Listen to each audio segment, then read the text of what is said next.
dengan nikmat iman. Ala bidzikrillahi tatmainnul qulub. Innamal mu'minun idza dzukirallah wajilat qulubuhum. Bukankah dengan mengingat Allah hati menjadi tenang?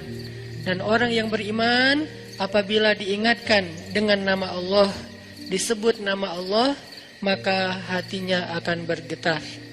Ini bentuk Allah membersamai hambanya ketika dia dalam keadaan diuji. Allah menghiburnya dengan kalimat, alam yajidka yatiman fa'awa, wa wajadaka dhallan fahada, wa wajadaka ailan fa'aghna. Allah menghiburnya dengan kalimat, inna a'tainakal kautsar. Allah menghiburnya dengan kalimat, kalla saya'lamun, summa kalla saya'lamun. Allah menghiburnya dengan kalimat, la tahzan, innallaha ma'ana. Ini adalah ketika Allah membersamai seorang hamba saat dia dalam keadaan diuji. Allah membersamai hamba juga ketika dia dalam keadaan diberi nikmat. Karena tanpa itu, maka seseorang akan jatuh justru kepada dosa-dosa karena dia mendapatkan banyak kenikmatan hidup. Kalau Allah Subhanahu wa taala tidak menjaga dia saat dia diberi nikmat, maka nikmat itu justru menjadi jalan bagi dia untuk terjerumus kepada banyak dosa. Justru nikmat itulah yang menjadi penghalang bagi dia untuk mengingat Allah. Karena dia sibuk menikmati hidupnya, akhirnya dia terhalang dari mengingat Allah tepat waktu. Sibuk menikmati hidupnya, terhalang dari Allah untuk bangun tengah malam. Karena dia tidurnya larut. Kenapa tidur larut? Karena terlalu banyak yang harus dia nikmati sebelum tidur. Dia bisa makan-makan, dia bisa jalan-jalan, dia bisa ngopi, dia bisa ketemu teman, dia bisa belanja. Bahkan dia nunggu midnight sale untuk bisa menghabiskan nikmat yang Allah kasih kepada dia. Sehingga akhirnya tidurnya terlalu larut, lalu dia tidak bisa bangun untuk menghadap Allah, curhat kepada Allah. Hal yang selama ini dia lakukan justru ketika dia diuji oleh Allah. Ketika diuji oleh Allah, mudah bagi dia bangkit tengah malam, curhat, sujud panjang, menangis dalam doa. Ketika Allah kasih nikmat, curhatnya hilang, malamnya lelap, sampai bahkan subuhnya juga kelewat. Ini kalau Allah nggak membersamai seorang hamba ketika dia diberi nikmat. Sehingga orang yang seperti ini, kalau dalam keadaan seperti ini terus-menerus dalam jangka waktu yang lama, nanti dia akan terjebak di dalam istidraj. Setelah sekian lama, tapi nggak boleh kita baru ngelihat orang dapat nikmat, wah istidraj itu, nggak boleh. Ini namanya rillan, dengki sama orang lain. Nggak mau ngelihat orang dapat nikmat itu nggak rela gitu, langsung dijudge istidraj, hati-hati. Ngelihat orang dapat nikmat, ain, hati-hati. Ngelihat orang dapat nikmat, ria, sombong, hati-hati gitu kan.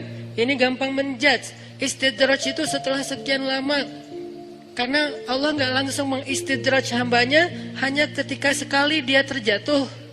Hanya ketika sekali dia tergelincir. Hanya ketika sekali dia tersandung, langsung Allah istidraj. Allah tidak seperti kita yang mudah sekali untuk patah hati. Allah itu dikhianati oleh hambanya berkali-kali gak patah hati. Sabar nunggu kita taubat. Berbaik sangka bahkan kepada kita walaupun Allah Maha tahu tentang nasib kita. Berharap, berbaik sangka di sini artinya Allah berharap kita suatu saat sadar, suatu saat kembali, suatu saat pulang lagi kepada Allah, suatu saat minta ampun kepada Allah. Gak langsung begitu kita bikin dosa, sementara nikmat kita banyak, langsung Allah, wah kamu udah saya istidraj. Biarin aja kayak gitu. Unfollow. Allah mengunfollow hambanya, ya, tapi butuh waktu yang lama. Setelah postingannya sekian kali itu jelek terus. Bahkan kalau dia scroll dari bawah itu postingannya jelek semua, maka di unfollow. Siapa orang yang di unfollow oleh Allah? Bara'atum minallah. Itu bahasa Al-Qur'annya. Allah berlepas tangan. Apa bahasa sosial media? Allah berlepas tangan, udah gak mau lagi membersamai dia, udah gak mau lagi perhatian sama dia.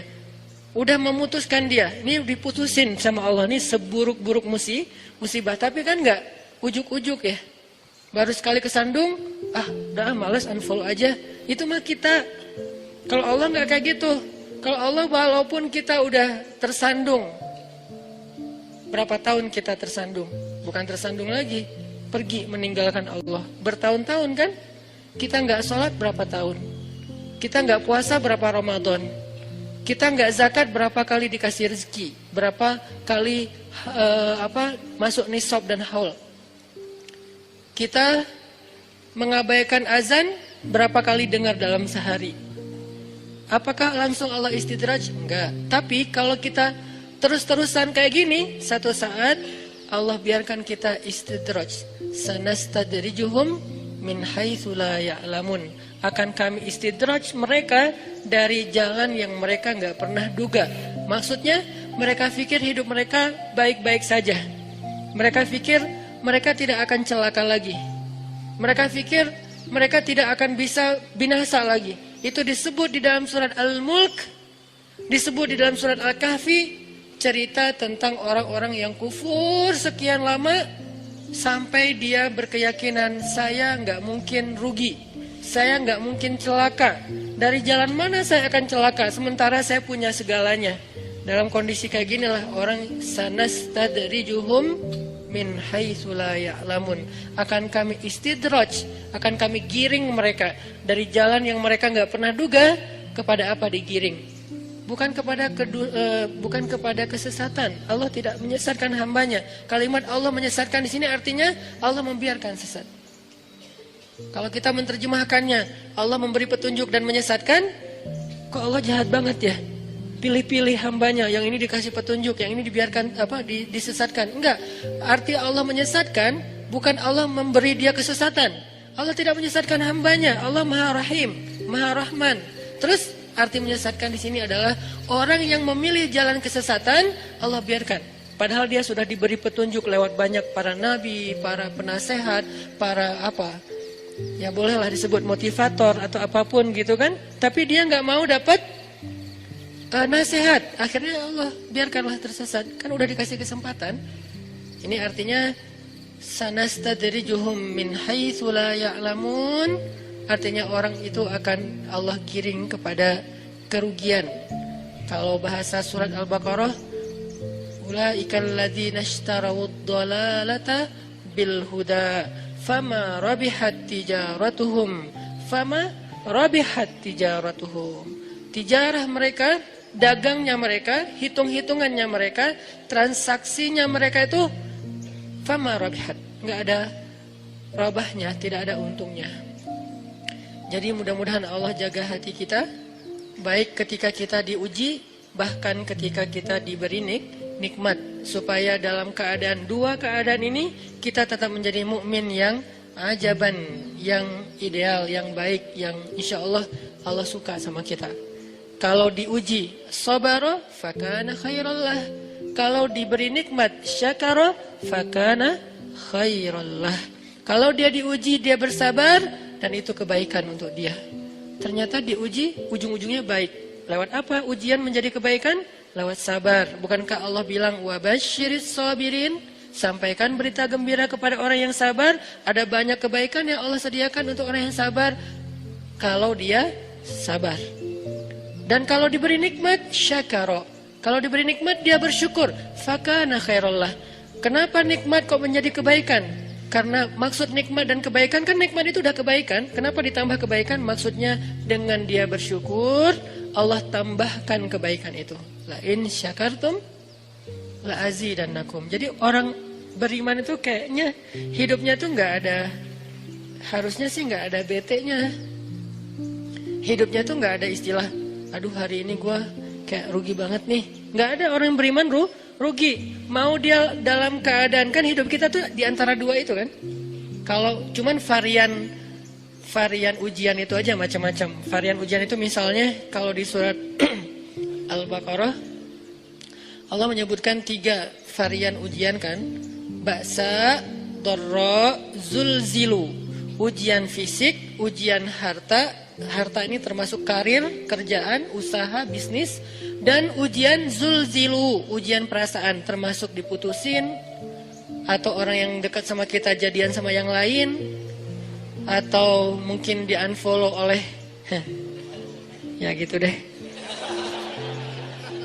Saya kalau udah ngebahas bab ini agak gimana gitu. Jadi 3 varian ini masuk kategori apa? Masuk kategori ujian. Tetap aja 2. Kalau nggak ujian nikmat, antara 2 itu nih. In asabathu sarra syakara wa in asabathu darra sabara. Udah gitu aja. Dan nanti bahkan sampai ayatnya gini. Alladzina yunfiquna fis sarra'i wad-darra. Orang yang tetap beramal soleh lewat hartanya dalam keadaan dia berkelebihan atau dalam keadaan dia kekurangan.